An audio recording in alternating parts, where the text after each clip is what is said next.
Do you know any dead people who used to drive an electric vehicle?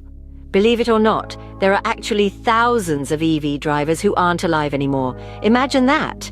Someone buys an EV, and a few short years later they're pushing up daisies. Why isn't anyone talking about this? As it turns out, deep in the deep state's bowels lies the truth. But naturally they want to keep things hidden.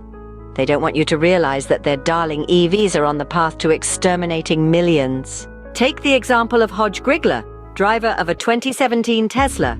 He died of testicular cancer in 2019. How could that have happened? Think about it. Tesla batteries are located under the floor of the car in the chassis, right under Hodge's testicles. Guess they ought to rename it a testicler. This may never have become known had it not been for the work of some reliable scientists featured on public access television. They took used satellite dishes and dot matrix printer parts to create an EV cancer aura detector. It convincingly showed that EV batteries shoot out cancer-causing particles like a machine gun. The rate is equivalent to eating 30 pounds of processed meat per day. That's a lot of Slim Jims. And what about Snoutgwade Fingleton? She entered the great beyond 3 years after buying her Chevy Bolt. How did she manage that? Well, the coroner said it was old age, but she was only 76. What he failed to include was the fact that her EV's drive system emits a radiation field that accelerates the aging of human cells. Her true biological age would have been closer to 143. Think I'm lying? Show me one person still alive who's 143 years old and I'll back down. It's not just cancer and age acceleration, though. Take the curious case of Flate Mambler. He picked up a new Rivian in 2022. Within a mere few days, he was passing through a green traffic light and got obliterated by a tanker that had run the intersecting red light. As you can imagine, the police report faulted the tanker driver. Did it reveal the truth that the electromagnetic waves of the Rivian's quad motors had generated a runaway gravimetric field that literally sucked the tanker into the intersection? No, of course it didn't.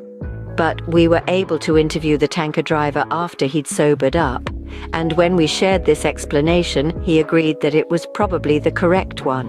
And yet, the most heinous, the most insidious of these hazards to life may well have come from the example of Clavis Snigweed, who not only died after purchasing his Audi e-tron, but his neighbor went blind. You see, it's those supposedly silent motors again. On the surface, they may seem to make very little noise, but at exotic wavelengths, they emit a cacophony that steadily erodes the human immune system. Mr. Snigweed easily caught COVID-19 in mid-2020 and died a week later. In the paperwork, his doctor admitted that he was immunocompromised. There's your smoking gun. And in this case, even his neighbor, an EV hater who actually enjoys sniffing tailpipes, was affected. Such a cruel and ironic twist of fate. I cried for days after learning about him. So it should now be obvious to you that there's something deeply sinister going on. The question is why? What is motivating this multi-pronged attack on truth? Is it a cover-up to prevent EVs from looking bad because so many influential people have embraced them? Or could the reality actually be that the other side is waging a secret campaign, using EVs to eradicate those who have turned their backs on gas and diesel? We may never know. Oh, hey, and by the way, I was just kidding. EVs are awesome.